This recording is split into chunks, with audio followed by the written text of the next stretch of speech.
Hello, everyone. Welcome back to the Timeless Broadcast project here on the.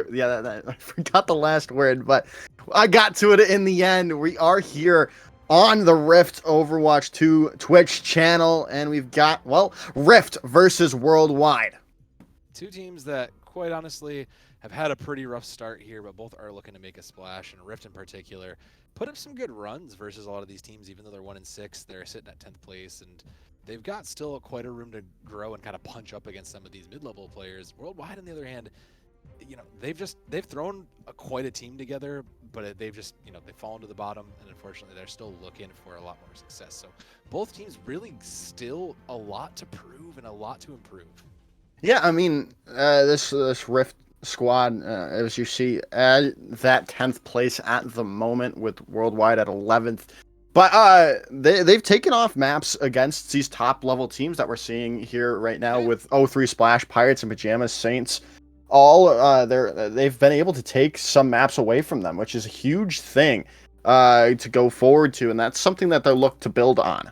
Yeah, I mean, going 3+ maps versus O3 Splash is a huge statement considering they're 0-7. So, like I said, both of these teams really have kind of some growing pains in them. A lot of these teams just came together, and some of these names are familiar, some of you've seen around, some of them you might have kind of never expected to see here. I mean, Worldwide has a particular couple that I know we've seen and been keeping an eye on. Sawhill, particularly doing incredibly well over in the Calling All Heroes section, making it over to contenders really is a statement to their play. So I'm really watching onto them for their tank play. And the other one that there's two, but one in particular that I want to call is Nolan.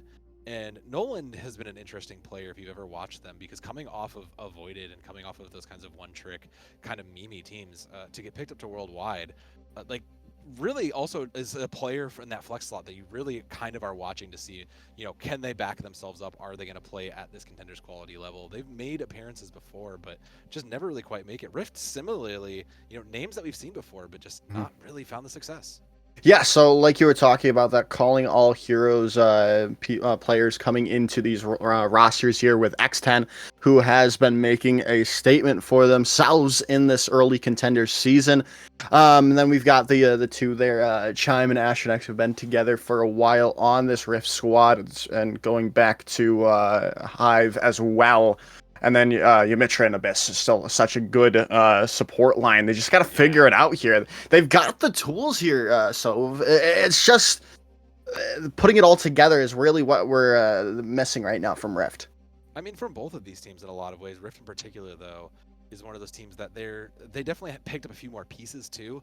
In that main roster, there was a couple new names there, but it's still just trying to figure out really where are these teams trying to grow and how do we do. And going over where these teams have been and kind of looking at these past couple of games in the past 2 weeks, it's really just been a tough go for both of these teams. You steal a map here or there, but at 1-6, you're really just it's clear that while you're trying to rebuild and kind of build your team for success, every kind of game that you're building the synergy and working it all through really does just hit you.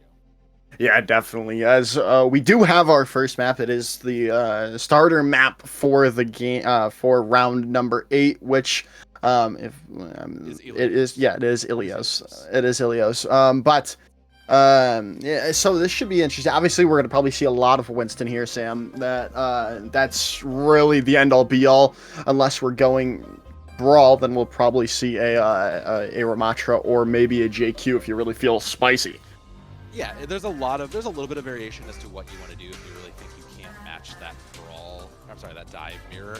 But like the Winston dive, the Tracer, and then kind of Sombra or Echo, kind of depending on your flavor, really is almost unmatchable at this point. You kind of have to be able to play it. The one thing that these teams do have in these kinds of kind of punching up way is that they have a little bit of chance to be flexible and try to work in some of their own more comfort picks and maybe try to innovate a little bit, maybe try to catch some wins just from a hero that you didn't really expect to see. So like you said, I do think Ilios, you're going to see a lot of that dive comp, but I do think that if there is going to be any variation, like these are the teams that are going to try out and try to innovate in those ways. Yeah, as I believe we are waiting for the ready. Oh, we do have the readies there, Sam, to go into this first map to see, well, where we're going to be starting off on. Are we going to be seeing this Winston? Oh, never mind. We do Yeah. have a 1 second waiting on one. Oh, no, never mind. We're debated by our producer, of course. That's just the way things work. But I'm excited to see where we start off on Sam here, Yeah. yeah. Yeah, I mean, Ilios is such a wide map, Josh. Like, there's really so many. Like, every single one of these you're going to play really differently. And it looks like we're going to start off on Lighthouse. So, with Lighthouse being the opener, this is actually does work if you don't want to try to rush, if you don't want to try to play and try to counter the dive. You can just kind of hunker in on point, try to play to get there first, play to your Symmetras or anything like that. And you can see it. Rift is going to, they look like they're going to do that. They are going to try to play and just force the issue of, we own this space. You have to come to us. Worldwide is going to play a little bit more to what we are expecting.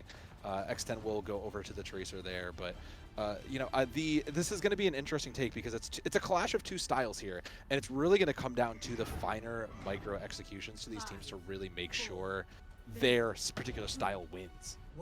I'm interested to see the dynamic between Sawhill and Astronex right now, as both of these they're very good players, but the difference in the tank is going to be the biggest to tell, and they're going to take this engagement already, get to the point thanks to that teleporter, and set up shop is what they've got to do with this very close range composition that they are attempting to run here, as it looks like the scoreboard is in fact wrong at the moment. We'll get that sorted out for you, but what's not wrong is Chime's aim right now as the sticky bombs come through. Nolan goes down early on, and that should open things up immediately for Rift, with Red X following quickly afterwards, as they do lose the point out though, but in the end it's not going to really matter too much. Yeah, I mean, Rift did just manage to wait, get their cooldowns back, and really play it as you're supposed to. You have to play this patient. You can't quite honestly watch all that, and Worldwide will go to match there. They'll even bring in the Kiriko, which is a bit of an interesting. Usually you do want the Ana, but a little less healing for a little more aggression and flexibility. Kiriko can really take those angles and kind of play along. So this support line should be going aggressive for Worldwide, just based on what this composition is. Yeah, they are trying to go super aggressive there, trying to take out Abyss in the back line, but the peel is there from Astronex, keeping them up. But now the tension has drawn to the point here, with Red X going down early on yet again. It is going to be traded, but it's still just not enough. The follow-up, no, maybe not. The follow-up is still there. Tristan's coming alive on that Echo as the copy does come through, but again, still, it's all a Rift in the end, holding on. Yeah, I mean, you committed that. You're not too upset. It was your kind of lead to this, but I mean, Chime halfway to a pulse, I'm never going to see it. Now that, everything's on out, the thing for Worldwide is they are still a little bit behind in that economy. There's no nano, there's no defensive in for this next upcoming onslaught, so Rift should just be able to continue to hold this out. They'll commit both of those support ultimates as needed, but there's nothing in the way. There is nothing in the way at the moment for Rift, as they're going to come in as X10 with that Tracer duel yet again going in the favor of Rift, and that's a huge tell of the way this series might end up shaking out as they continue to come out on top of those 1v1s. That's it just shows that they're currently the better team at the moment.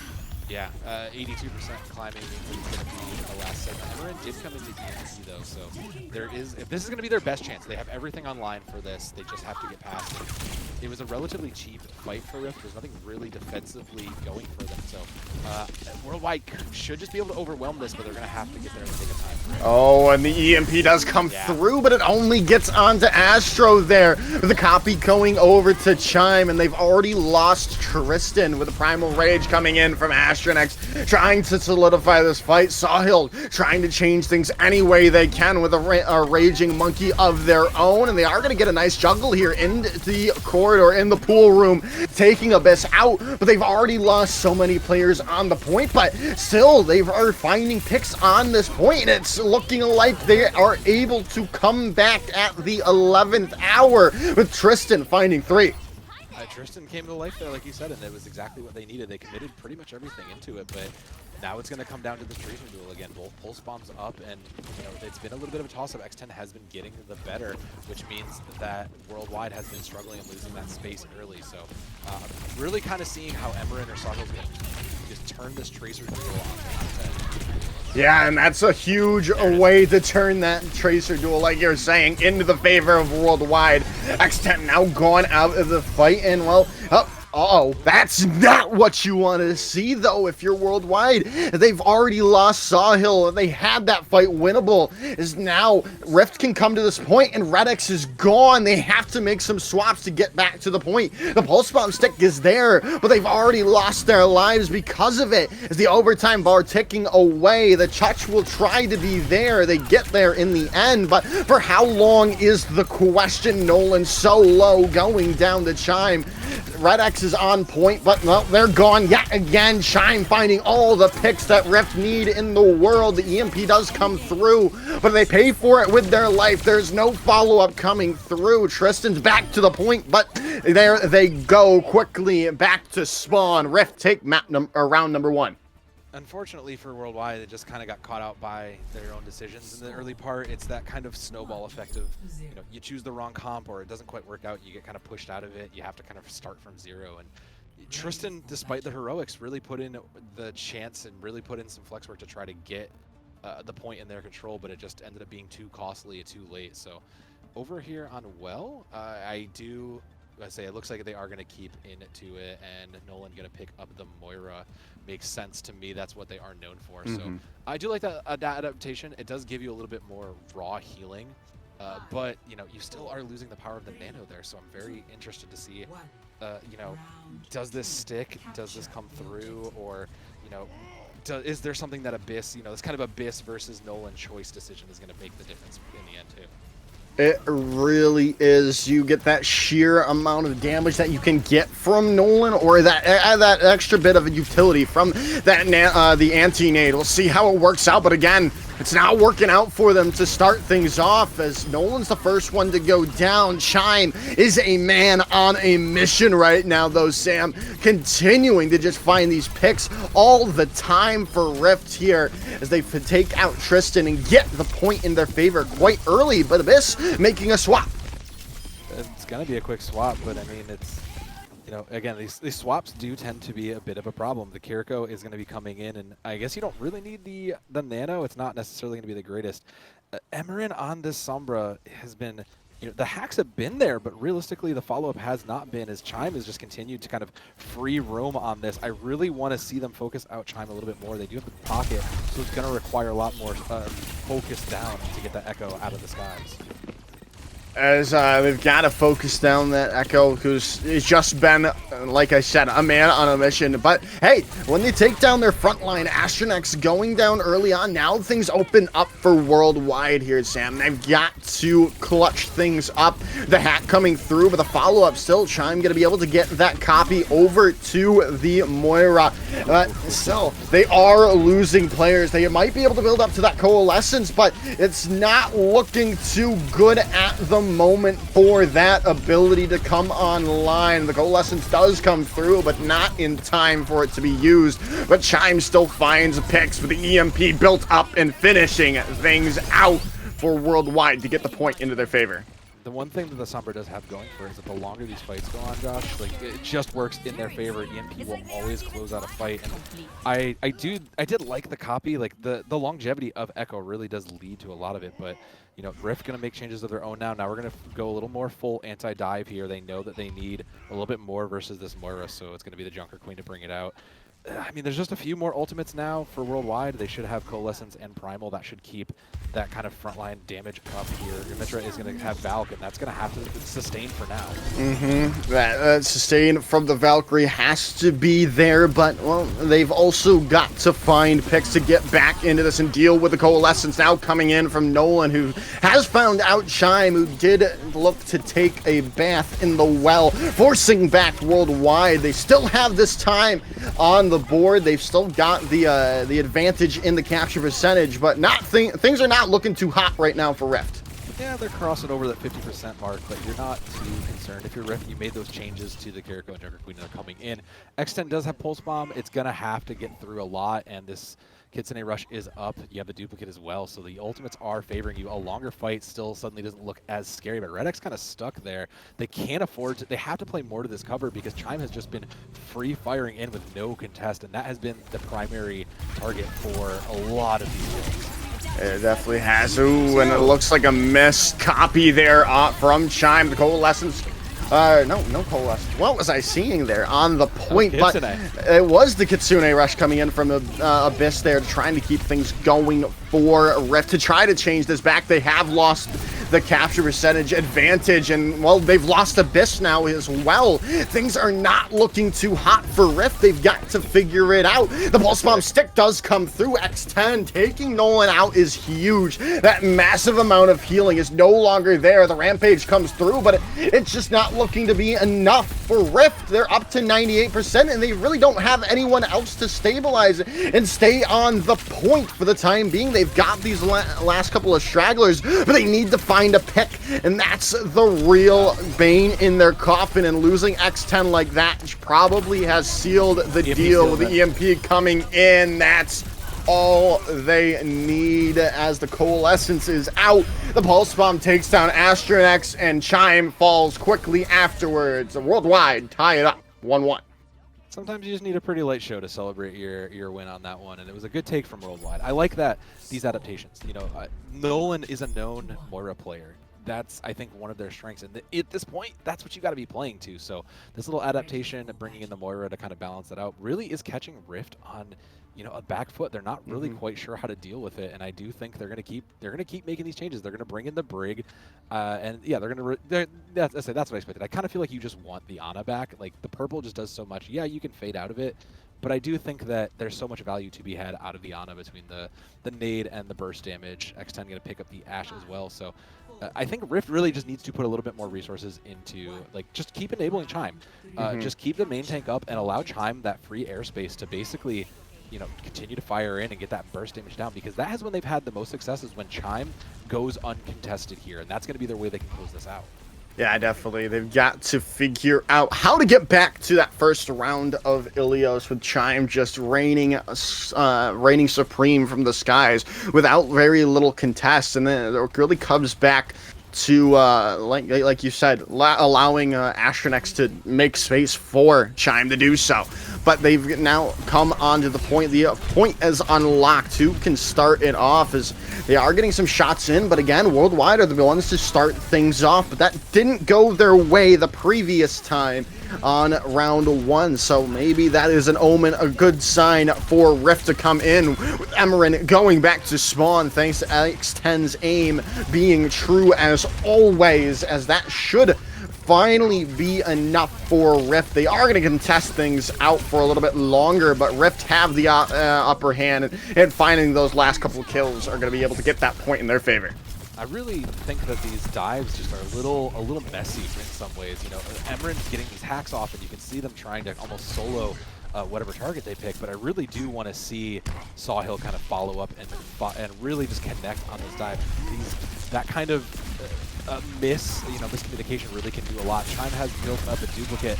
I don't know where it's going to go this time, just because their choices. They may actually, since they don't need that defensive, they may actually take the Moira or the Winston again. We're going to have to really see, because Chime has gotten so much raw value with these that it's basically hard to ignore. They just have to outplay the EMP. Ooh, so they're going to go for the extra EMP here as they're looking to get things out, but they've already lost X10 and Abyss. This is not looking good. They invested a huge ultimate into this fight and really nothing to show for it, but losing the capture percentage back to the favor of Worldwide. You know, probably wouldn't have. You were trying to hope you could get EMP, got a little caught up there, and that's the way it is sometimes. But now with Worldwide having 4 ultimates up, you know, you kind of really needed that to go your way. Your only counter for Rift, you have Bob, you have a Nano Bob plus Rally. Like, you're getting 4 of your own, but the longer fights aren't going to give that up. Chime is going to give up the Echo and pick up the Tracer duel there. So, you know, it's really going to come down now to these longer fights. Who's going to sustain longer because there is so much somebody else on. Ooh. That is huge. They did get a nice EMP, but the rally was there in response to keep everyone off the sound barrier in response as well. But Dimitri is just in and doing so much work with the Brigitte right now. It is just so hard to ignore with Astronex finding the picks and Rift coming back strong, getting the point back into their favor. A little bit of an overcommittal on Worldwide there. They committed pretty much everything they had, and you know, you kind of knew a lot of that was coming, but once you are already down one, you kind of should have saved that. It's just the way it is, though. So Rift, we'll have Nano, we'll have Bob still up Pulse Bomb as well, versus Sawhill's Primal, and I mean, that's a lot of damage. It's just going to help create the space here. They really need to use it almost to, again, just enable Chime to get in the backline. As we see, they're trying to get into the backline of their own as Worldwide with the Primal Rage coming in from Sawhill, but the Raid Boss is unlocked, Sam, here. But who will find the more value as X10 was taken for a little ride there. Sawhill's now in the full back, but, well, Rift are able to continue to hold on to this point for the time being as Tristan comes through, looking to come in. Pulse Bomb does come through, but it's not going to find anyone, but Astronex is now gone. And this is probably going to be able to go back into the favor of Rift quite quickly with Abyss trying to change the tide, but, well, it's not enough as Worldwide come back. The longer these fights go on, the more it favors Worldwide, and now coming into this last fight territory, it's going to be a little bit rough. Emerin is coming into EMP, and while they haven't been the most successful, there has still been success with them. Even just getting a solo and capitalizing on it with Nolan's Coalescence is something. Rift is going to have to move quickly, and they're going to have Chime catch this. Oh. Nolan's deep, wow. Nolan deep into the back line of Rift, and it's going to work out for them. They take X10 down. The rally having to be invested here early on from Yamitra to try to stay alive, but maybe this gambit did not pay off well, especially if Chime stays alive. They do go down, but they've already found a couple of picks with the EMP being invested and no one there to follow up. Rift are able to take them out. Ooh, it was a bit of a gamble for Worldwide. They really wanted to try to play aggressive and play to their strengths. They knew they could, you know, try to take the fight to them, and I really love that energy, but it just didn't quite work out. Nolan leading the way on that Coalescence kind of almost doomed them. They were a little too caught out into it, and you know, I really do think this is a good play of the game for a lot of reasons. I think a lot of this is really coming down to the tank play here in a lot of ways, Josh. I really do think that when you look at how these tanks are being supported, where they're diving to, and what they're targeting, Worldwide has a little bit more of a slippery backline. You're not necessarily going to fall on the Moira. You're not necessarily going to be able to catch out the Lucio. But that's really where the teamwork of having, you know, the Samra comes into it. It's really where these coordinations of these dives come in so big. The more you can pile in and the more you can catch someone out, the more advantage and the more likely you are going to be to complete those kills. So I really do want to see these Winstons just continue to find those dive targets, but I also want to see those teams collapse because that's what's going to get you wins and eventually climb you up this ladder. Yeah, definitely. If you have happened to be able to watch the other games, thanks to the Timeless Broadcast Project, by the way, and as well as the mainstream, you see those top teams that are able to, like you said, collapse when the Winston has dived, and that is a huge thing. And we're seeing that somewhat. We saw it a little bit there from Rift and Worldwide in respect, but again, that consistency, like I was talking about at the beginning of everything, that's where it needs to come into play. Consistently going in when your Winston is there to be able to follow up on that massive amount of damage that they can get with those jump with the jump packs. Yeah, I agree with you completely. Map number 2 is in, Josh. Looks like we'll be going to Eichenwald. So again, another kind of spot, especially on point B, where you really need this dive to be, you know, just together. You really need everybody to be playing as it. And you know, we'd mentioned it earlier. These teams in particular, you know, there's some new adaptions. There's some new players coming in. They're still trying to find a lot of their footing and their teamwork. So I'm not surprised per se that we're seeing, you know, these kinds of just missteps. Yeah. But that's really the difference of, you know, getting to the middle of the pack versus, you know, kind of staying this far. Yeah, you have some new players. Yeah, there's some things you got to shake off. But the sooner you can shake them off and you can get that coordinated dive going, the better it works out for you. See, I won't say like lukewarm is new, but they're new to contenders. Like Yeah, I wanna like try to bring it over to like a team that's doing super well worldwide, yeah, like O3 Splash yeah, with lukewarm, who Matt Merck will tell you he found them on the ladder, yep. and so it is possible to come in with these new look faces and just dominate contenders. It's just about the consistency and having that air about you going into things and feeling confident about it. If you're Rift, speaking of that kind of coordination, you do have to be kind of aware of this. Several of the members of Worldwide do play collegiately also, so there is a little bit of existing synergy for them. It is going to be kind of, that's something that hasn't quite worked out in their favor for Worldwide as we go making all the their pick. But that's something you're aware of. Like, there is some existing synergy there, so they just kind of have to put it all on lock. You're 3/5 of the way there towards a successful team that's played for a while, together for a while. But it's here on Eichenwald, it's just going to be more of the same. And I'm really watching in particular for Chime's Echo, because Chime's Echo has been a difference maker in this. Usually the Echo can really kind of struggle versus the Sombra, but they're really making it work here. And I think that is something that's just been. You can't not talk about it, because the Echo has just been farming a lot of ult. Like after the first fight, there's always a duplicate for Chime. And that kind of farming really can't continue. Tristan is going to try to pick that up there, maybe. They're going to pick it up on this. They're eyeing. And I like this, though. I want to see something that is going to help contest versus Chime, because I think that's so necessary. What I think is interesting here, besides Tristan's mind games here, trying to figure out what they want to play against Chime's Echo, is Rift's decision to attack first here, Sam. This is, I mean, obviously you can go on for hours if you really want to about the benefits the nuances of attacking or defending first. But I'm very confused on this pick. But with how we saw Chime play, I do like it though, because they can set the tone with, like we were saying, Chime's Echo as being the difference maker. I agree completely, and they're gonna have to keep that in check as Tristan picks up this Sojourn. It's gonna be easy to control the space a little bit more with Sojourn, but you still have to keep an eye on Chime, and that's hard to do around this architecture.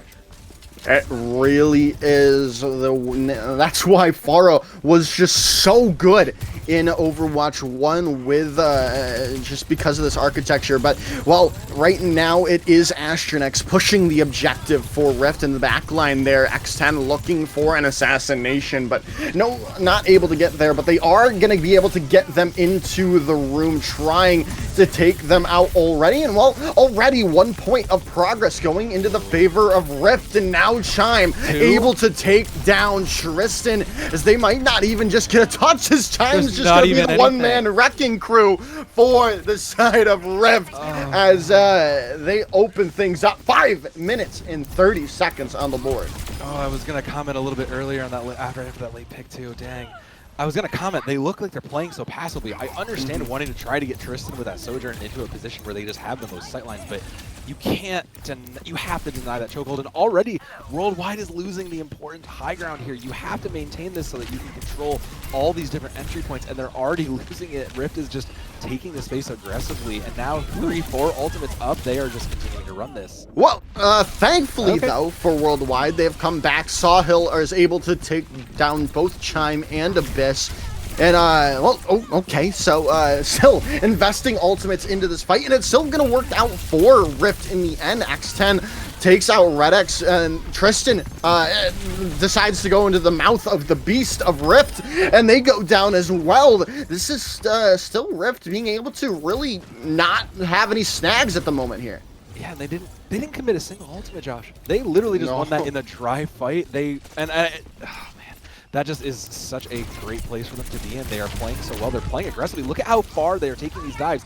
Emerin can't even find a great space to EMP. They're going to have to commit it early. Yeah, they're going to commit it early, and, well, they do find Astronics, but in the end, they're only using that one ultimate. They only used their Valkyrie to try to stabilize, and that's still gonna buy them well. Oh, okay, so Chime's gonna invest this the copy as well, but they get out the sound barrier from Red X. This is just an alt dump that really doesn't seem to be needed at the moment, but the respawns are coming back from Rift with the Primal Rage coming in, and there's still picks coming in for both of these two teams, and if Rift can get their pick coming in soon enough, they might be able to keep things going in their favor. It's still anyone's point, as Sawhill's going to be able to go down here. Is it still Rift finding these picks and finding the cart progress? That fight should have ended, Josh, like 2 or 3 minutes ago. We should have ended that so many ults ago. And we're still post-bombing Chime, too. We're still just running this out. This is insane, Josh. Yeah, they still are, with Rez gonna come in now, though, to keep Chime in this fight as they look to still stabilize and still get things going. As the contesting going through, as Astronex is so low, gonna get the nano boost onto him to stay alive, as Sawhill's able to get finished up. The focusing beam doing wonders. The follow-up there from X10 is Astronex walking forward, making space. The coalescence coming through, though. The EMP, that has to be where you end things off, but they're not finding the pick, Sam. What is going on here? They were able to stave off this aggression yet again. The copy onto from Chime onto the Moira, huge coming in, and Sawhill goes down. Are they able to stave off and continue going forward? They are. Rift continuing to just win these scrappy long fights unless something miraculous happens in the favor of Worldwide, but Nolan goes down, and that's finally the second point unlocked. How chaotic most of these chats be, Josh. Like, these have to be just insane. Rift is pushing and constantly trying to keep Worldwide from getting comfortable. They're trying to move before EMP hits, but it's really just keeping these fights going so long. It is working in their favor, though. They didn't lose a lot of time. It's 3 minutes on the clock, and now Worldwide, they'll have to swap over to this anti-dive. They'll bring in the full package of just anti-Winston hate. So, I mean, now we're going to pick up the Junkrat just to get a little bit extra spam. This is one of those kinds of niche moments that happens for a little bit just to kind of clear this point. But I do like it. It'll be the dive here. It'll be the counter dive on both with the Ramatras. So a lot of just raw damage on both sides here. And the difference maker is going to be Red X's Sound Barrier. There's a defensive up for them, so they should be able to put a foot down here since there's not too much across from them. I do really like that Junkrat, like you were talking about there, just be able to get through things. But hey, the nano boost is going to be the thing to start things off, and in response, there comes the sound barrier in from Red X. The coalescence built up as well, but Tristan's the one to go down first. They do find out Astronex, but they're still so low on the side of Worldwide, as well, they are able to hold in, though, with the quick change coming in. It's been a tough changes because you can tell that both of these teams know how to play it and are trying to play it, but are just the smaller changes and adaptations just aren't quite out. And Nolan, again, just really deep, pushing aggressively. You know, they understand the limits of Moira, so they understand how to get away with it, but it's just gonna be tough there. Chime is holding on to now the Tire. So Tire, I mean, it's 3 ults up for Rift. They're gonna have a lot in the way. There's no defensive, so one of these should be able to get them through. But the Riptire is going to come through, and now it's just going to be used to take Sawhill out. And that's just going to open things up here for Rift, as they are able to find all the picks they need in the world. Ymetra does go down, though. That is a nice little pick, though. Yeah, that's actually an opening for Worldwide now. They should be able to get back in. They'll have Annihilation and Blizzard, and again, there's no rally. That's going to be a long walk for Brigitte. So if they move quickly, they can put a foot down here and get a stop. So the Ravenous Vortex comes in from Sawhill. They've got the Annihilation available, as well as the Blizzard. Can they find the value with it? Can they find the follow-up? As Astronex is super low, but they're going to get the healing up now. They come in. The Annihilation comes through from Sawhill. But Sawhill is so low right now, they can't really go on the offensive. The Blizzard now through and out. Astronex using their own, oh my goodness, Chime with those... with the concussion mine of the Junkrat coming in clutch. Tristan, the last one to touch, but they're only met with the total mayhem of Chime on point. Remember when I said I wanted to see those kinds of changes, these kinds of like you have nothing to lose, you might as well give it a shot moments, and Chime gave us that. Chime really did that. You know, I wouldn't have expected the Junkrat to stay, but Chime also never really died on it, so a great little adaptation. And that's, you know, do I expect to see it anywhere else? Probably not. Did it work here? Yeah, that's all you need if you're Rift, and you're pretty content with that.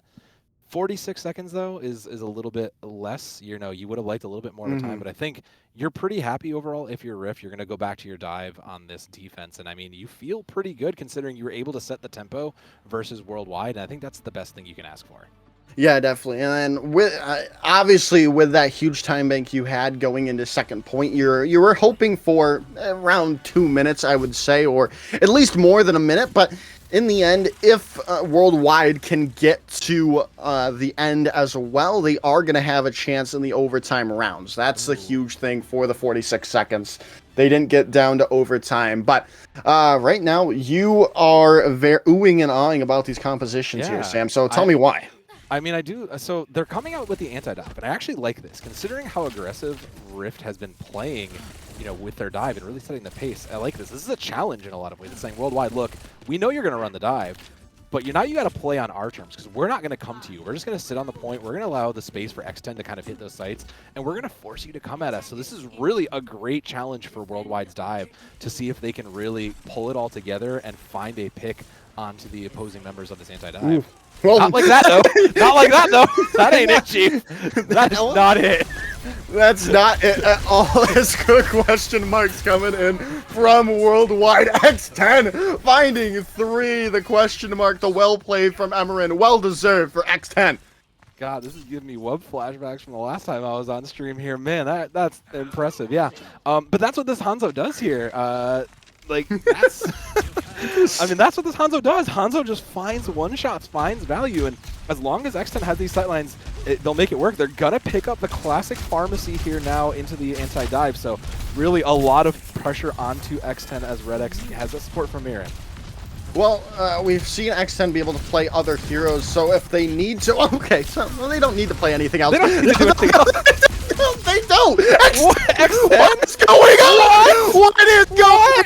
X10 with 4! Can they get the ace? No! Emerin goes off the side of the map. That's... What even? What? Wow. This is just X10's world. We just live in it right now. Yeah. Already has... look at, like... Worldwide is just so far behind in the ult bank. They had to make these swaps. There's already dragons up. Like, Rift is just... They're in the driver's seat right now. There's nothing that can stop them, especially if X10 just is allowed to farm like that. Yeah, they heard the praise of Chime. They wanted to... they wanted it for themselves as well. As they are... Oh, that was dirty. That was dirty. There's just no way. The Emerin is going to find the pick onto Abyss, though, so they are able to come in off of that. They don't have that healing there from the Ana any longer. The Blizzard does come through, though, as well. They come to the point. They are met with that, and well, they're met with more coming in. X10 again with another headshot, taking no prisoners, as Rift are looking to take things in up to a 2-0, but there's still a minute 45 to go. Yeah, like you said, there's still a couple fights, and now ultimates are coming online for Worldwide, so you know, this is going to be a bit precarious, though, for Worldwide. They have 4 ults, they have Barrage, and it's going to be a little bit tough to live to. Annihilation and Dragon, so much space control for Rift. Worldwide is going to have to play this very, very split to make sure they don't get caught out and separated.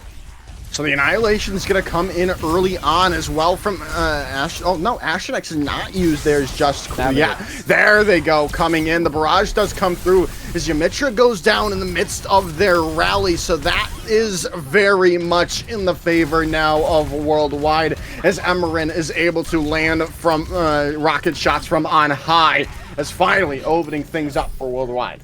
I mean, it cost them everything, but you had to, because you're going home otherwise. And you know, it was a great read. It was just a great read. You pulled the attention with the Annihilation for Rift, and then you enabled Emerin to go back, and now they'll pick up more of what a vertical comp, because you need to control this high ground, so it makes sense for these teams to come through. It's a bit tough, though, because now you're back at the... Goodness, Chime going down. That's fine. Chime will be back quickly. You're really now playing again in Rift's mode, so you have to continue to keep taking the fight to them, and I like this aggression from them. You need to force them off of this high ground immediately, and you have to keep taking the fight to them if you're Worldwide. Yeah, well, the res was burned early to get Chime back into this fight. Now, Winston's dueling on point. Bubbles are out. No one going down quite just yet, as they still are waiting things out. But X10's the one to go first. Sawhill able to take the advantage in their favor. Now Abyss is going to be able to go down as well, as that should be, yet again, Worldwide winning that out. Yeah, again, it's really just these tempo and these aggression, these plays of aggression here. As long as Worldwide continues to meet their aggression, push up, just like they kind of got bullied out at point B here. That's a great late pick. They should be able to keep this rolling. They'll have Nano, they'll have a duplicate. You know, 2 others are coming online for them. Rift is not a single thing in sight. Chime's the closest, and they're still plenty ahead. So, you know, it's just not overcommitting for Worldwide here. They're just going to have to make sure they can clean this up with as few ultimates as possible, because they'll have to commit Nano and the duplicate maybe onto the Ana, but they'll really have to find some value. Well, the Nano boost is going to be the one to start things off, and, well, the duplicate as well from Emerin coming in as Chime's blown up immediately, and that is a big pace for Worldwide. Able to come into this with 3 minutes and 11 seconds, around the same time that Rift had on their attack. Yeah, you're very happy with that from what could have been a very difficult stall out on that initial point. You're fine with Worldwide, and you didn't commit Sawhill's Primal, so you're pretty content with that overwhelm. It's just going to swing back in the Rift's favor, though. Nano onto Chime will start it off. Yeah, well, they are going to trade out, but you'll take that trade all day if you're Emerin and company, as they invested that nano boost onto Chime. The res now going to be there as well, and they're losing out X10, as this cart is just building progress, pushing them away. Astronics in the back, though. And they are going to be able to find a pick that is huge. The copy does come through. Chime's not going to find anything really of value, though, with it. But they are going to be able to force Worldwide back for the time being. Yeah, you know, as long as you get a completion, you'll go around again. So Worldwide now changes coming through. This is a bit closer to what they are going to be. They're going to move into the anti-dive again, and I do like this. It's really caught Rift off guard. You know, these kinds of changes and comps that really maybe you weren't expecting to play into. So it did cost them a lot of ultimate, though, so Rift will have the advantage here. They'll have Rally, and Astro is going to match them on the Ramatra, so it's just I'm looking at X10 to open this up with this Pulse Bomb, because it's theirs to hold for now and buy one more fight off. Yeah, they've got to find someone from the support line, but X10's gonna go down. They were looking for Red X, but they've only found the spawn, as they have to try to hold on here now without really anything to help with him. They did use that rally, though, but now they've got to get the touch coming in. X10 looking for this Pulse Bomb. Can they land something to keep things going, as Abyss lands a huge anti-nade, still waiting for their move. The Pulse Bomb comes out. Can they find anything? No, it's the Coalescence they find, and they go down. The Nano Boost is there from Astronex, but they're still not able to really change things out. They need to build up to this. Astronex, the Primal, they are not the... Oh my goodness, the Annihilation almost available, but they don't seem to need it, as it's all Astronex. They know they can save it out. They know that's a fight winner. They know, and they're looking at this. Rally's probably not online. You know, I'm sorry, Sound Barrier isn't online yet. You saw Coalescence, so you can probably move quickly and take this Rift.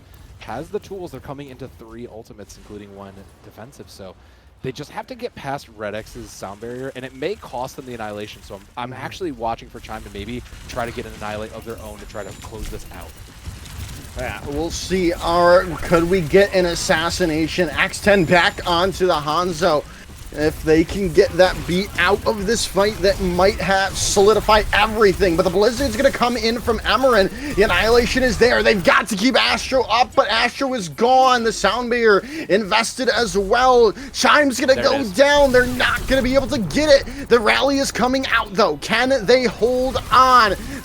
They need to touch. It's not going. They touched. They touched. They finally touched. Oh, it was too late, though, unfortunately, so we go around again. Yeah. I mean, the later ultimates always wins, right? Like, that's just the way it is. That Annihilation came in late, and it paid off for Rift, so a minute versus a minute 45, Worldwide will attack first. And, I mean, if this is going to be anything like that first time around, you have to get X10 under control. You cannot allow them to just free farm that Hanzo. You need to get if you're going to play the dive, it needs to be all three of your team in on X10 to get them out immediately. If you're going to try to bring that pharmacy back out, I don't hate it, but just pick whatever it is. You got one fight to make it work, and it looks like they are going to go with the dive. So I really do want to see them get on X10, who is okay. They're opting for the Tracer. I really do want to see them just coordinate this dive though, because that's never mind. Okay, good. My point stands. Get on X10. Do not allow them to free fire down, because that is going to just seal your fate if you just let them continue to get shots like that, like they did in the first round. Because that's insane. That was an insane opening 2 minutes. I do like this adaptation that Rift is using here. Abyss is going to go over to the Baptiste here. Okay. I like the Baptiste. Like, Immortality Field is really strong. You want that for just that little bit of extra sustain versus the Ana. You're not playing for a long fight here. And Worldwide is gonna make me look the fool. They are gonna just decide they're just gonna run it down mid. So I mean, they should be able to possibly win this out. They need to just deny those sight lines to X10 to really stop them. Yeah, the big thing is that Lucio speed boost, getting them in and into Rift and up close and personal already. But, well, they're going to have to back up for a little bit. Still waiting things out, waiting for the perfect moment as the Sonic Arrows coming in. And, well, still, the ring around the Rosie is currently happening, but there they go in. Tristan almost blown up, though. Would have been a huge opening for Rift. But it's well, an even bigger one. Sahil going down is huge. 13 seconds to go. There's really not going to be a chance for a full fight, and Amaranth's going to fall quickly afterwards. That should be all they need to hold things out and set themselves up for a map win, with Nolan using the Coalescence to try to do something, anything. It was the hope and desperation. It was a good attempt. I like the idea, anyways, of let's just run it down mid, try to catch him off guard, and it almost worked. But again, just X10 just left high ground. No one able to contest him. No one able to get in their face, and it's really hard to get past that kind of turreting Hanzo who goes uncontested. So it's gonna be dive, like, from Rift, right, Josh? Like, it has to be. Their dive looked so good. They know they can win in that mirror. They have to come out on dive here, right? We'll see in about 8 seconds, though. But then they'll still have an opportunity to swap if they really want to. But okay, yeah. I mean, it makes sense. I see nothing wrong with this. Yeah. Again, we're playing for longevity of a single fight. I like the boost for Chime. It makes total sense here. Worldwide is gonna play very similarly. The only difference being that Ana and I think that is actually going to be the difference maker, is Nolan on the Ana versus the Baptiste here, because Immortality Field can do a lot. Yeah, you get a little bit more individual burst healing out of the Ana, but Abyss just has more team healing. As long as they dive and coordinate their movements together, they should get full value out of Abyss's canister shots. It should just work in their favor. They also have a slight time advantage. They'll get about 2 fights out of this, so if they want to play for a slightly longer play, it does work out in their favor. I think these calculations from Rift look good, and they just have to execute properly here. I also do like the Ashen X's Ramatra very much. It's just working well for them so far. And if they can get these early picks, this should solidify everything. But Chime almost going down. The support is there, though, and those Mercies will do everything in their power to keep them up and healthy in this fight. They do not want to lose Chime.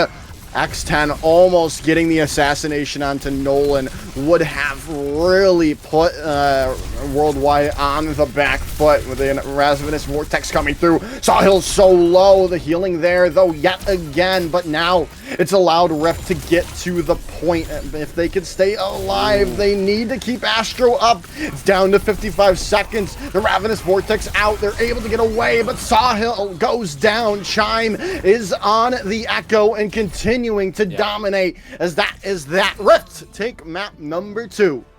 It just, they just played him. They just kind of worked the angles and really got him around. You can kind of see that moment where we were tracking Sahil. Sahil just didn't really know where to belong. Like, they were just kind of sitting on point, not really able to target anybody, and it was just kind of, just in their favor. Just, you could tell they were a bit frazzled. There were too many ways to look.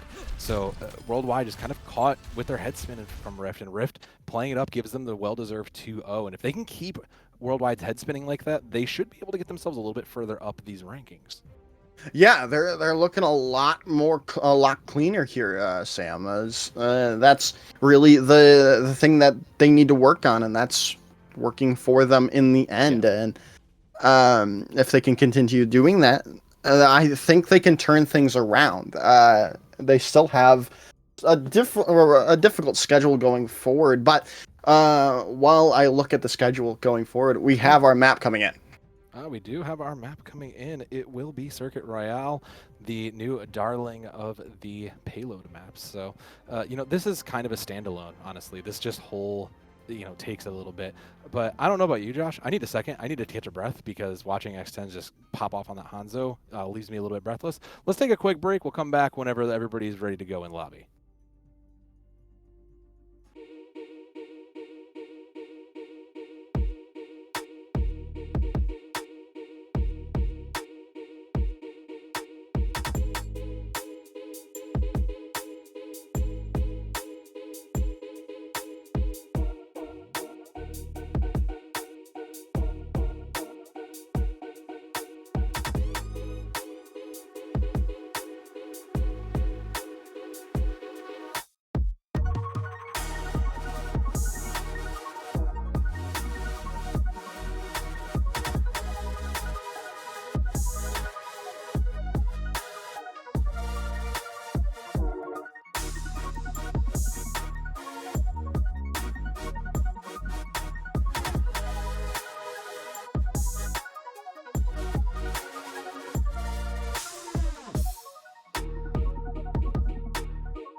All right, everyone, we are back and we are ready to head into Circuit Royale. And yeah, I'm excited to see more of X10's Hanzo, which is probably actually we probably won't be seeing X10's Hanzo. We'll probably be seeing their Widowmaker coming into this play because Chime will be going over to the Hanzo for themselves. It's going to be a tough question mark, especially with those Widow nerfs. Also worth noting, Sawhill out, Lunacy in, and Amandu and M are swapping as well, so us changing the DPS and tank line. Tells me we're bringing in, like you think, we're going to be bringing in a bit more of that off-tank player. We're bringing in our Sigma player, and we're probably bringing in a long-range hit scan player or like a Widow expert. One of those two things. Nothing from the side of a Rift, and yeah, I mean that makes total sense to me. But we were kind of like I kind of alluded to prior to that quick break. Circuit Royale is its own meta. Like there's this whole other different game. We're diving on pretty much everywhere else, but here it's a very slow poke. Play for headshots, play for tempo kind of game. So, this is going to be a really good indicator how these teams can handle very different styles of meta as well.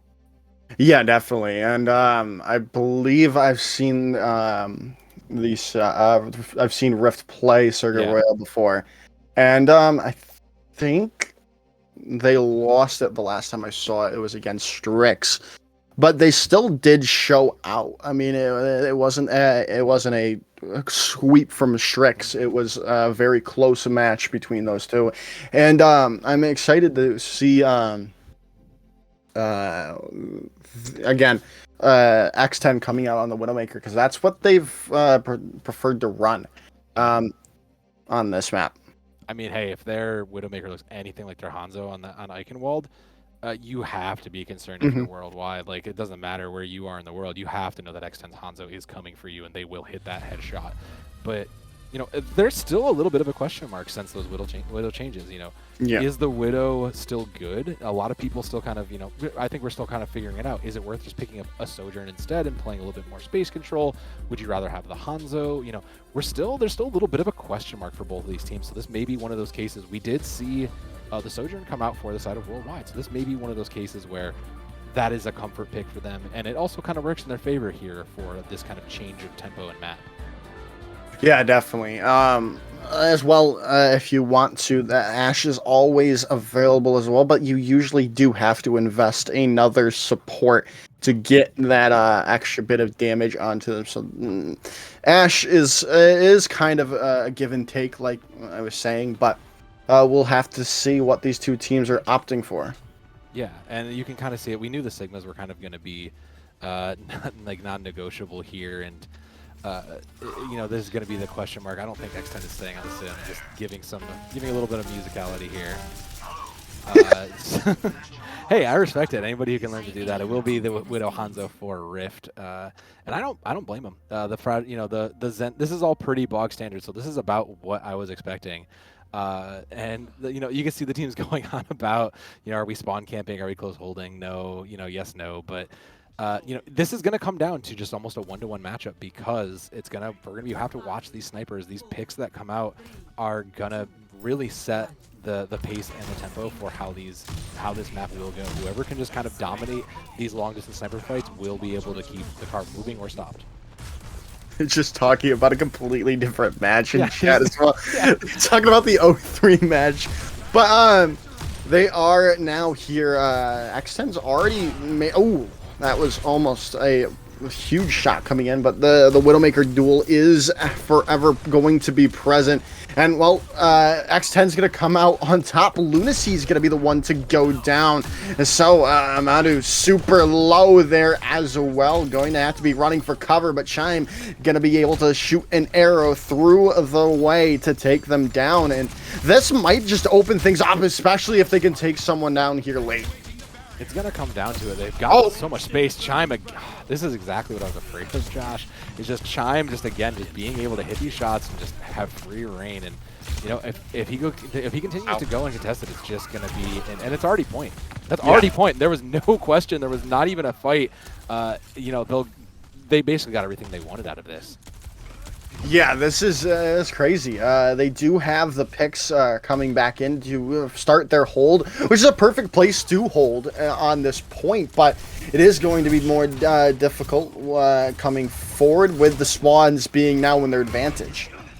It is, but at the same time, you also now have a high ground, so you have a little bit more you can play into.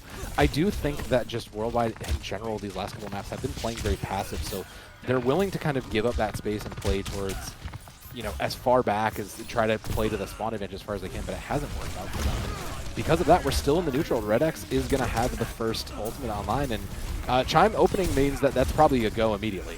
Yeah, Madu finding the shot, looking now for their counter Widowmaker here as they found them out, the shot coming through, and well, they are gonna buy more time as still no one's really ingressing at the moment.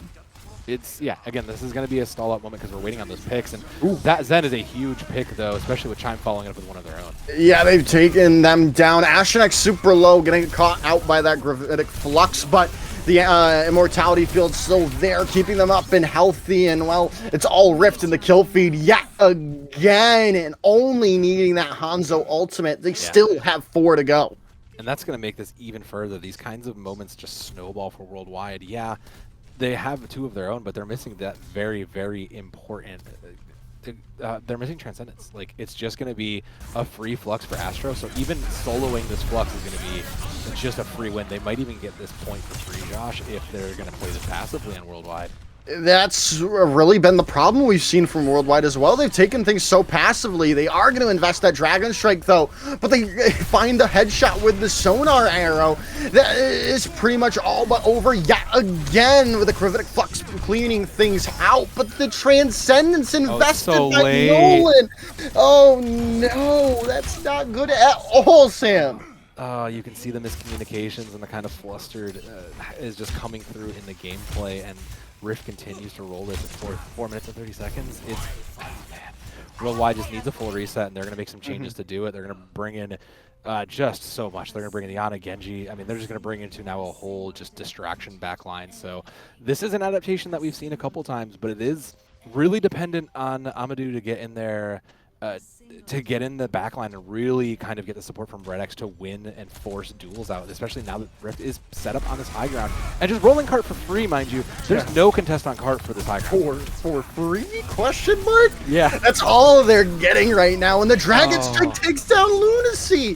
This is not good at all. Nolan caught out alone. Gonna have to drop down, but well, they're gonna still have to worry about the rest of Rift, as Astrax is gonna be the one to confirm that kill. And in the end, Rift still pushing this cart.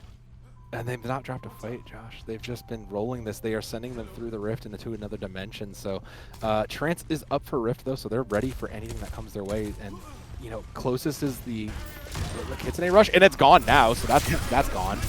Yeah, that's gone. Astronex making sure of that X10 and taking Amadou out of the fight already, just peeking their head too quickly. As like you said, I think Rift are taking them across the Overwatch verse right now, as Worldwide cannot seem to find an answer. They won one fight out of the 5 that occurred, and that one was very late after that second point, and it was just, you know, I want to go back to this passiveness that Worldwide has really been kind of playing into, and you can tell they're afraid to approach Chime, because Chime has been putting on a clinic on that. Hanzo has been looking phenomenal. They know they can't just step in the way of it. And thank you for that mid-map update there from Chime. Good Boys up 2 on Saints. That's I don't know about you guys, but I didn't see that coming. They do got that dog in them, but I mean, the story all on this channel here has just been Rift across the board for Circuit Royale. Rift has just been an unstoppable force. Chime, they can't step in front of the way. They've been terrified, it feels like, to step in front of Chime, and they've been giving up so much space where you're going to see Rift probably play this a lot closer now. Rift is probably going to hold that first forward corner and not give up nearly as much space as they set up here. So, I mean, that kind of just ability to take the fight forward really does make the difference.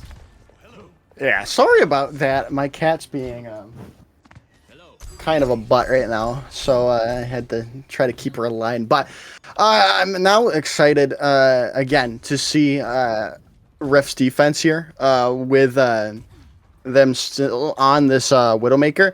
Amadou opting to go with what you were talking about as well earlier with that Sojourn coming in.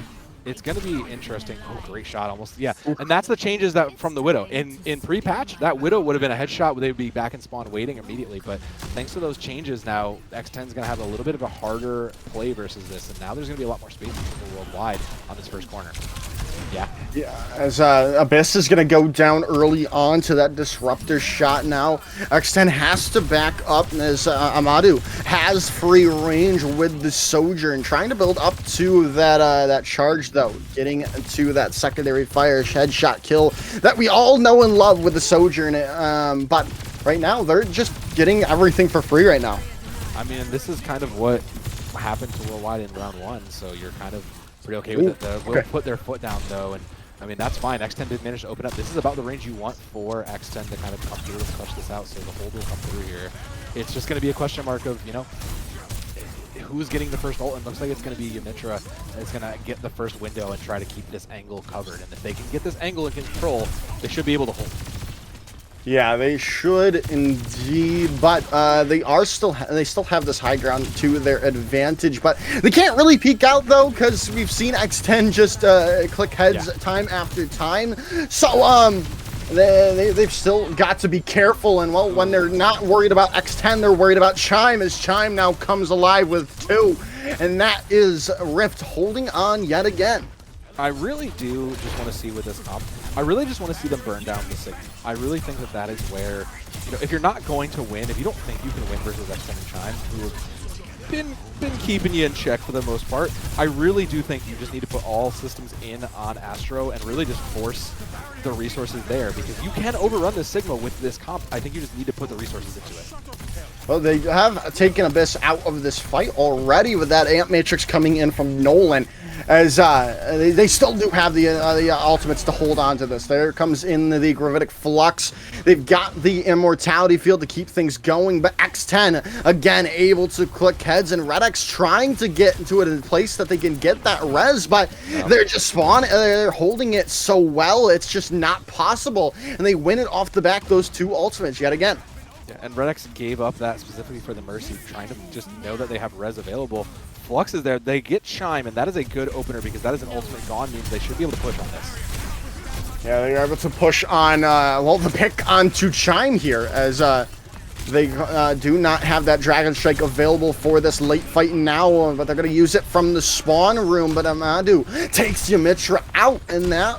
okay, so they're still no shot, no shot. There's no chance Tristan goes down to that. But the Transcendence now comes in from Abyss to hold things going, as it's down to under 60 seconds, and things are just not looking well for them. They're going to invest the Dragon Strike, they're going to invest the Amplification Matrix, but can they find the picks off the back of them? And it does not seem to be the case right now. They got Astro so low, but they're not able to follow it up. They've got to be able to get the pick, and there they go. Astronex is down, but they need to find more. 0.64 meters to go. The res is there, and finally Worldwide open things up. Got a little hairy there, Josh, but they managed to pull it through, and you know, that's one leg of the journey for Worldwide. They still got the rest of the world to go here, and it cost them, again, every single ultimate. You can see they just get a little bit frazzled. They have to play for these scrappy fights. They have to try to pull out everything from the win, and you know, now again, they're taking the fight to Rift here for this card, and I like this. I like this idea where we can't afford to give up any space because we know we lost a bunch of time. And that'll buy them even more. It really will, and now the Valkyrie coming in here from Red X, keeping them up at LT, getting that extra bit of damage boost to more and more players is just going to buy them even more time. I mean, yeah, they're getting it again. They're getting it for free, and this is what we wanted to see, right? We wanted to see them more actively, more taking control and getting in the driver's seat, and they're choosing to do it on the racetrack. This is the right play, but there's so much against them now. X10 comes back out of their hidey hole and takes Tristan and Amadou out of the fight. The Grid of Flux invested from Lunacy, they're not going to be really useful at all because, well, X10's finding every pick they need as they come through. Oh, it's disgusting. It's disgusting. What are they doing? There's kids watching the broadcast, X10. Oh, man, that was... X10 is just absolutely not losing right now. X10 will not lose, and I respect that. I mean, considering that was basically a lost fight, that was a last-second clutch up, throw the ult in, throw everything, and we feel they can stop it. They know there's one fight left, and they know they have Trance up. They know they have Dragon Strike. X10's hitting shots. If they're tracking well, they know that there's no defensive on Worldwide. And it's just in their favor. The longer Worldwide takes to engage here, the smaller their window to win this gets. Again, they just need to contest somehow into this backline. I want to see them push, just try to play aggressively like they had. I like that initial hold. They just need to keep pushing aggressively onto the Sigma. Well, the Dragon Strike's going to come through, and X10 finds the shot thanks to the disruption of said Dragon Strike. Tristan has one of their own, though, and the res is going to be there. Now, can they, are they able to capitalize on having all 5 players? The Dragon Strike now coming through and splitting up the team, and X10 has to go down because of it. Abyss is so low right now. They're going to, well, yeah, they're down. Amadou coming in with the shot for Worldwide at the right time and getting a new lease on life for Worldwide.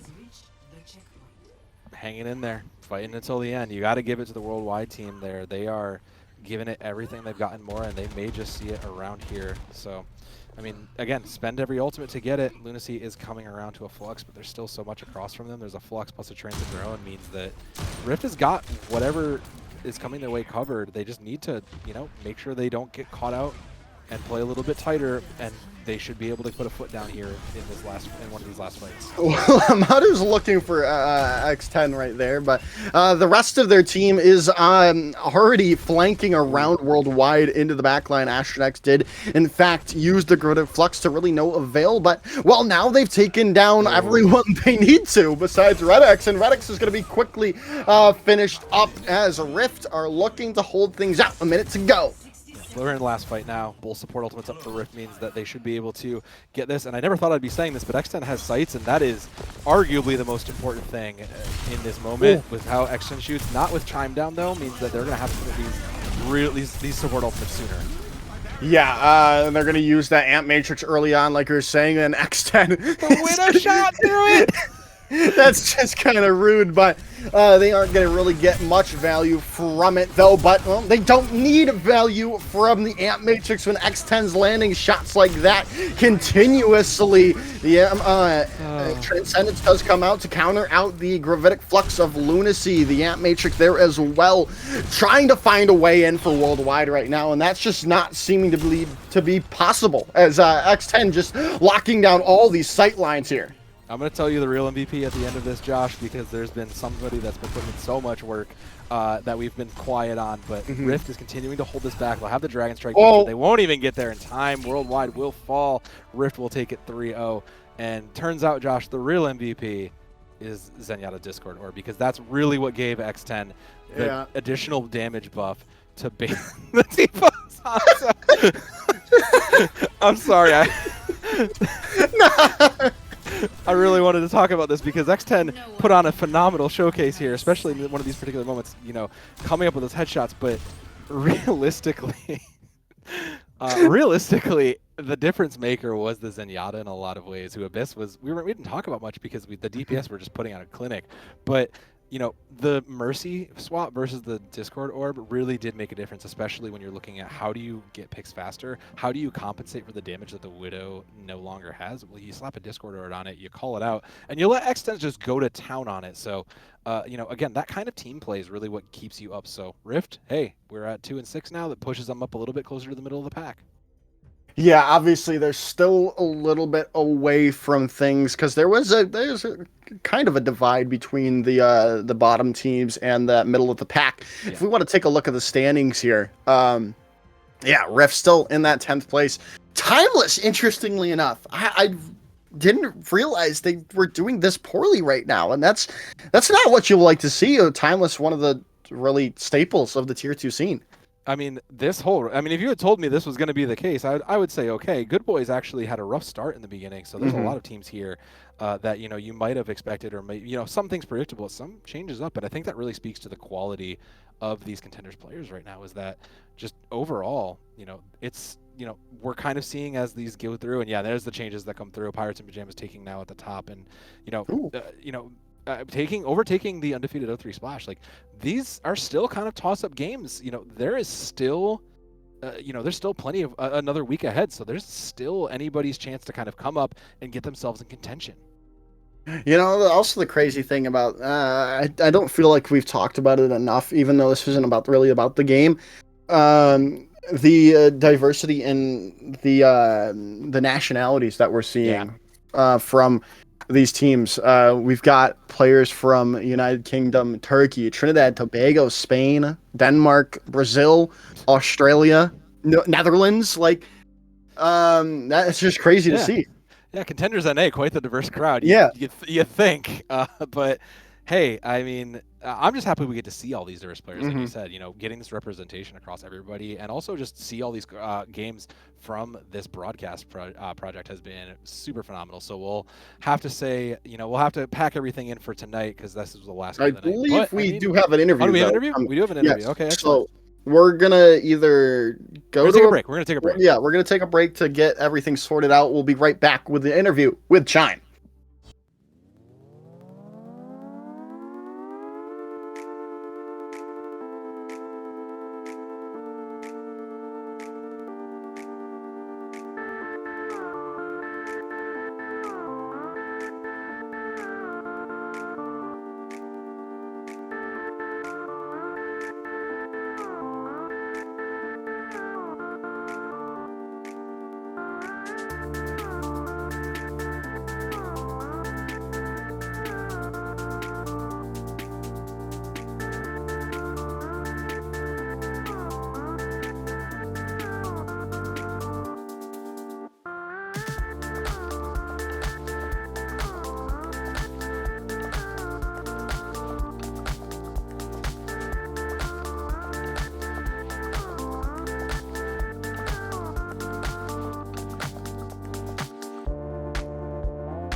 All right, everyone, welcome back. We do now have Chime on the call for the interview. First of all, Chime, congratulations on your 3-0 victory over Worldwide. Thank you so very much. Thank you so much. Yeah, we were talking a little bit before. You said you were talking about how you guys really needed it. I mean, what is, because you guys have unfortunately had a bit of a struggle in these opening weeks. What have been some of those struggles on the field when it comes to this? Because we've seen, you guys put in a phenomenal performance from those Hanzos and those Widowmakers. So what have been really the struggles for you guys as a team coming into this, block of contenders?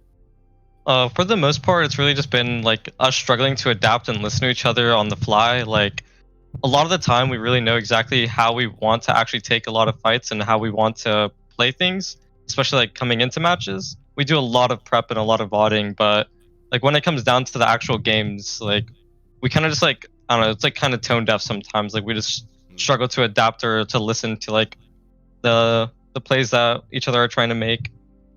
But that's really it. Like it's just been a little bit rough on the edges. Well, I was talking with Sam about that a lot. I feel like that consistency is that thing that you guys need to work on, and that's what we saw pretty well from you guys today. You guys put things together really well, and obviously, a lot of help did come in from you and X10. Let's talk about X10 coming into this roster, coming in from the Strix Calling All Heroes team. Pretty much actually. Fun fact, like me and when I was on a Riz Academy / Trick Room, we ended up playing against X10 in like a random like tier 3 tournament. It was called like Jack Link something. It was like a sponsored tournament, and we just like ended up me and Mateball. We like saw X10 were just playing really really well against us, and this was back when their name was like Ecstasy, and we just like really thought they were really talented. So when coming to the season, we were like, Sugu, he can't really play anymore because he has a bunch of college stuff, so he doesn't really have the time anymore. We just ran a bunch of tryouts. We had a bunch of people come in. It was actually the most tryouts I think I've ever seen, especially for like a team that isn't necessarily like as dominant. And we just thought X10 was just one of the most consistent, like flashy, like very new and young blood, like most talented players that we could have probably picked up. And there was a lot of like good players we could have chose from like Petal and such, but we just decided X10 we could probably mold X10 into becoming one of like the best hit scans in tier 2. I can't disagree with that. That performance today from you guys has been phenomenal from that long range, from both of you on the long range. And the other thing I want to talk about and expand on a little bit more is because it wasn't just X10 you picked up. You guys picked up a couple other spots. How has it been really working with these newer pickups? Because they were pretty recent, like almost less than a week ago. How has it been really kind of getting these guys into your program? Well, for the most part, a lot of our other pickups are more so subs, like just to cover bases that, like let's say Astro, for example, can't make it to a day because he's on Team Canada, right? Like if he can't make it, he's a scrim or an emergency of any kind, then Crimson comes in and just plays because they have like the same hero pool for the most part. There's a complete overlap. They don't play off tank either of them really. So that is just for like sub, like straight sub. Like Crimson doesn't really get playtime outside of like when Astro can't be there. And then Hanbei, we really liked playing with Hanbei, and we were even considering starting Hanbei, but Hanbei just like doesn't really have the time because he's out on a family vacation right now. So we can't really play Hanbei, and he will just play like for double flex maps. Makes sense. Anything else from you, Joker? I forgot the question that I had. I got the last one then. All Anything, anybody you want to shout out? Anybody you want to thank or celebrate or give some love to since we're here and we got the minute? Chime. Honestly, shout out to all my friends that support and watch the stream. They actually mean a lot to me. It means a lot just knowing that they're in the chat and supporting me. Like Jaden, Kuropi, Peace, you guys are amazing. My teammates, I love you, Mitra. You are a great teammate, and it's really nice to always have him holding me accountable for things. We all need someone like that in our lives. Thank you so much, Chime, for the time, and congratulations again on your win. Thank you so much. Peace. All right, before we end things off here, Sam, we do have a couple of things to talk about. We do have Amplify actually did win their match out here today, so they're moving up back to 400 or 500. You want to be 500, not 400.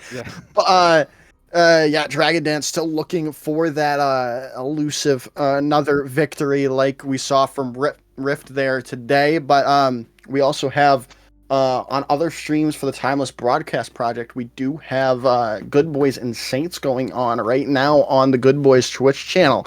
And right now, it's 2-0 Good Boys. Yeah, there's a lot of good matches going on here. Good Boys turning it around here, and again, these we were talking about it. These games are pretty up in the air. It's still pretty close, all things considered.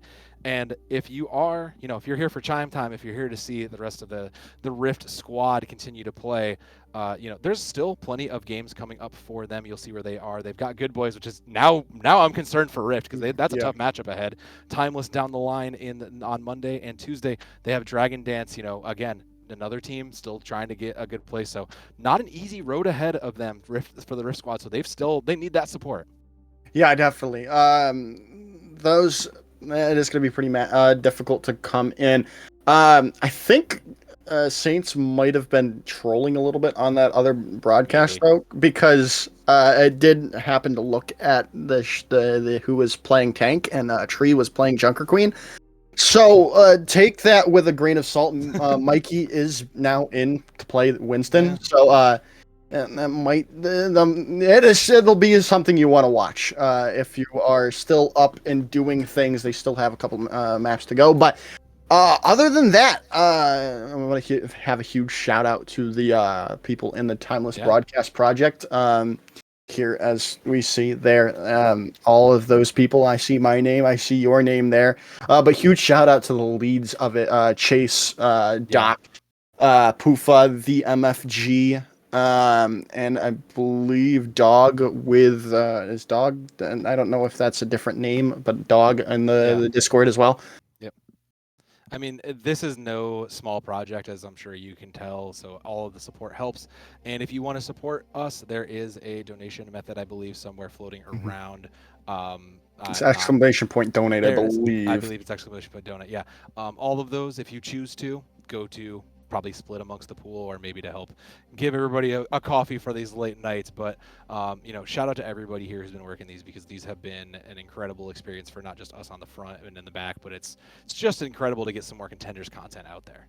Mm-hmm. It really is. It's been a treat, but we have to end things off, as this is the last stream for this broadcast today, because they stole it from us. The mainstream stole it. No, always support the mainstream. Yeah. Those guys they're killing it there as always. But that's going to be it from me and Sam today. Thank you all for watching, and wherever you are in the world, have a good rest of your night. Take care.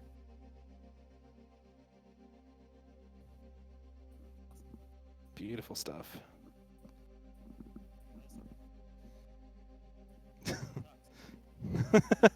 Excellent. Time to turn my fan back on and my AC back on. Man's out here dying. Go die, Joker. And bro, it was so bad the last map. I had to take one of my old shirts and just wipe the sweat off of my face. Oh my god. Alright, I'm gonna go watch something and fall asleep. Fucking T-posing Hanzo.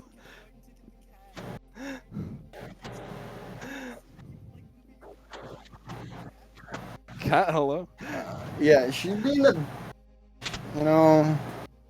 my mom bought her a huge freaking cat patio, so I have to build that for her. Maybe she won't be a bitch anymore.